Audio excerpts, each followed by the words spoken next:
Like the Sahel region, the Democratic Republic of Congo has been experiencing severe insecurity for decades. The East African country alone has more than 100 different armed groups causing chaos left, right, and center. Just last week, it was reported that the M23 rebel group, one of the most dangerous groups in the country, had taken over Goma, a city in the DRC. The situation has escalated, with the DRC government accusing Rwanda of backing the rebel group.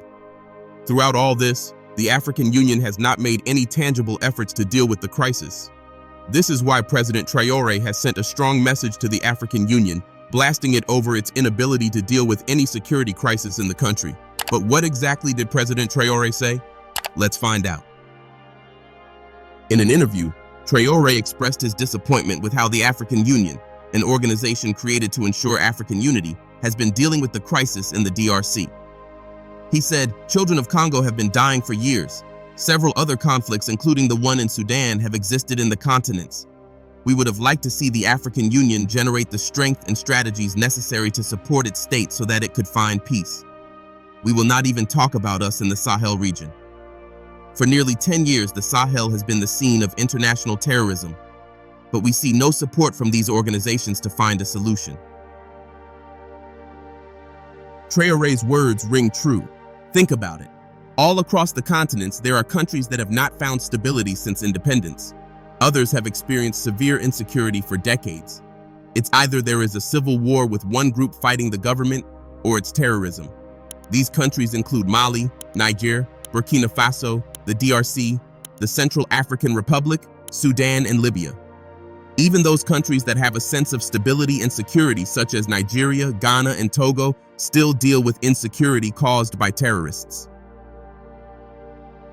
Despite the fact that this has been going on for decades, the numerous blocs in the continent, including the African Union, have not been able to offer tangible support to any of these countries. The highest the African Union has done is to talk and talk. It's pathetic.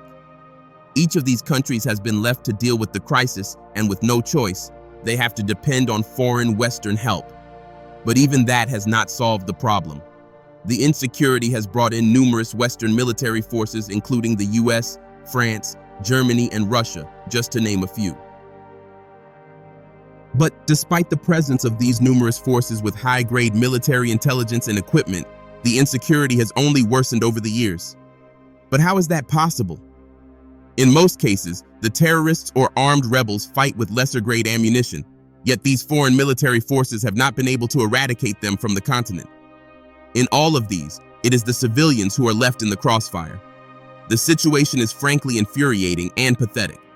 It's obvious that these foreign militaries are not interested in helping to fight the insecurity. This means that it is left for Africans to deal with the crisis. However, the Apex African organization has not shown any capability to solve the crisis. Perhaps this is why Traore has come out to express his disappointment at the African Union. Traore went on to point out the failures of the African Union in dealing with issues, especially when it comes to injustices perpetrated by the West against African countries. He said, "A few days ago, a foreign country openly announced that it had supported and participated in a cowardly terrorist and barbaric attack against the forces of our confederation. Yet, the African Union did not say a word to condemn this interference in the internal affairs of our state." Think about this. The African Union has been all talks and no action. A few months ago, when Ukraine openly admitted to supporting the Tuareg rebels to launch an attack against Mali, the African Union did nothing. We are not even sure they condemned the attack. And why would they? I mean, the African Union is not even financially independent. According to reports, over 75% of the AU's financing comes from external partners, particularly the European Union and individual European countries like France. Can you see the problem? There is no doubt that if it was a Western country that was in the place of Mali, that country would have retaliated against Ukraine. It might have even led to war. Numerous times, the African Union has watched as the West interfered and meddled in the affairs of Africa, and they have done nothing. There is a need for them to wake up. This is the call that President Traore has made. In his interview, he said, "I would like them to hear this shout and get out of their silence and take action so that the youths can believe in the African Union." But the question is, will the African Union stand up and take action?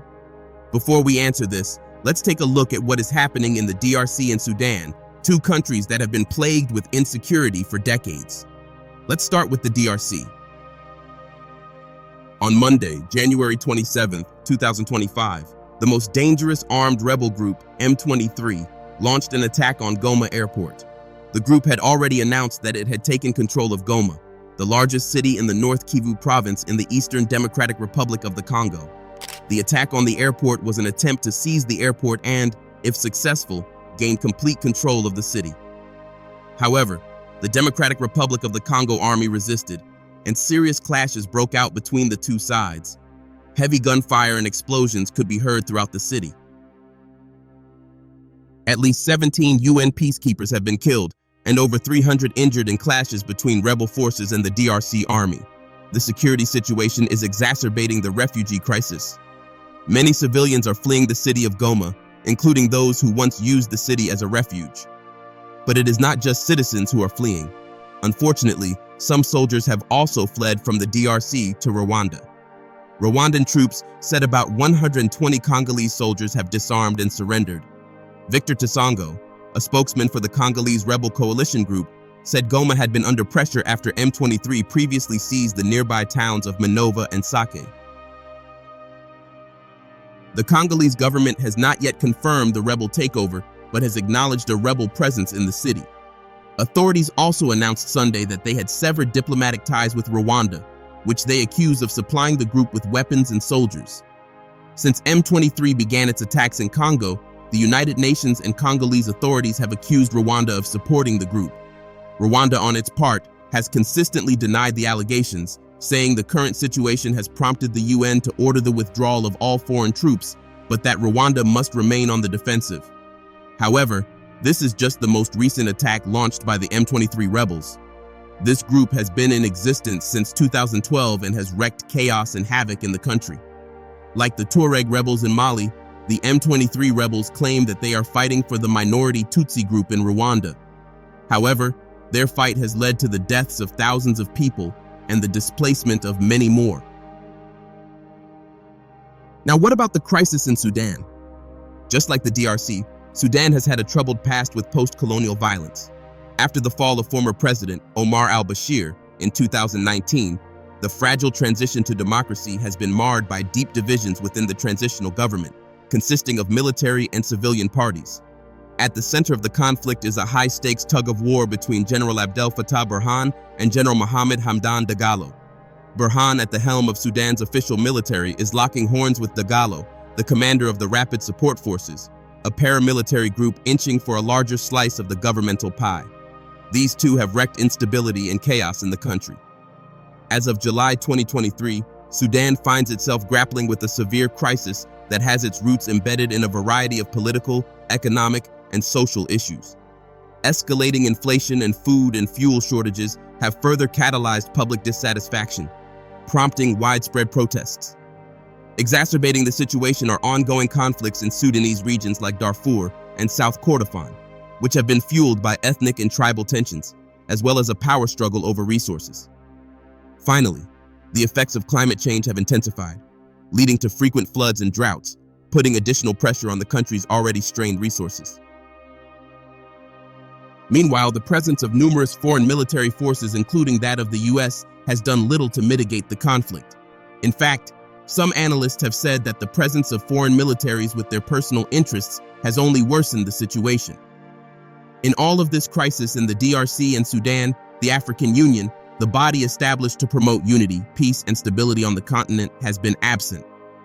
The African Union's lack of involvement in these crises has sparked criticism and questions about its credibility.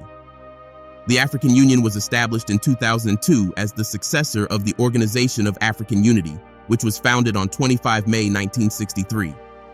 The AU carries the heavy responsibility of fostering unity and cooperation among African states. Key to its mandate is the promotion of peace, security, and stability on the continent. This critical objective is geared towards creating a harmonious environment conducive to socioeconomic development, political stability, and the overall well-being of the African population. Interestingly, peacekeeping is the core of the AU's mandate and an integral component of conflict resolution within Africa, The AU's Peace and Security Council operates under the principle of African solutions for African problems, aiming to manage and resolve conflicts within member states through mediation, sanctions, or the deployment of peacekeeping forces. Historically, the AU has been involved in managing some conflicts, providing peacekeeping forces and mediating disputes to restore stability.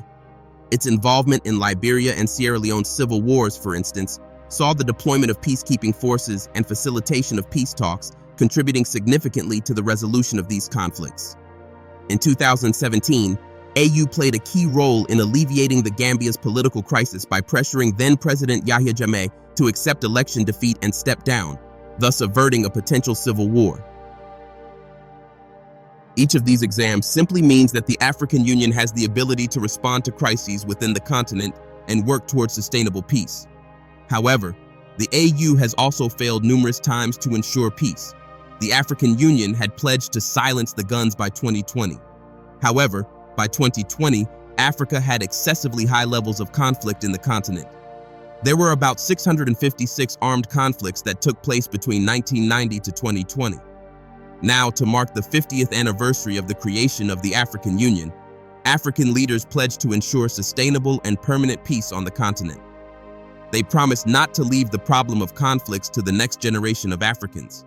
The pledge was followed by the adoption in 2016 of the Lusaka Roadmap to end the conflict by 2020. The document outlined 54 practical steps that needed to be taken to realize this roadmap. They focused on human security issues. They ranged from adequately funding the African Standby Force for deployment to preventing the rebels or insurgents and their supporters from having access to arms. Other steps included fighting human trafficking, corruption, and money laundering. Interestingly, peacekeeping is the core of the AU's mandate and an integral component of conflict resolution within Africa. The AU's Peace and Security Council operates under the principle of African solutions for African problems, aiming to manage and resolve conflicts within member states through mediation, sanctions, or the deployment of peacekeeping forces. Historically, the AU has been involved in managing some conflicts, providing peacekeeping forces, and mediating disputes to restore stability. Despite the comments of the African leaders' ambition for Africans to provide solutions to their problems, they have, from the onset of this declaration, faced multiple challenges and failures. One reason for the failure is that the 2020 milestone was too lofty, given the number of conflicts on the continent. The next reason is that many of the conflicts are internal, arising from the protests inhabitants have with their governments, which have been ignored from the outset. An example of this is the Anglophone crisis in Cameroon that was neglected from the onset. Furthermore, the numerous crises in Africa that the AU was not able to resolve, including that in Côte d'Ivoire and Libya, showed the inability of the AU as an African solution to African problems.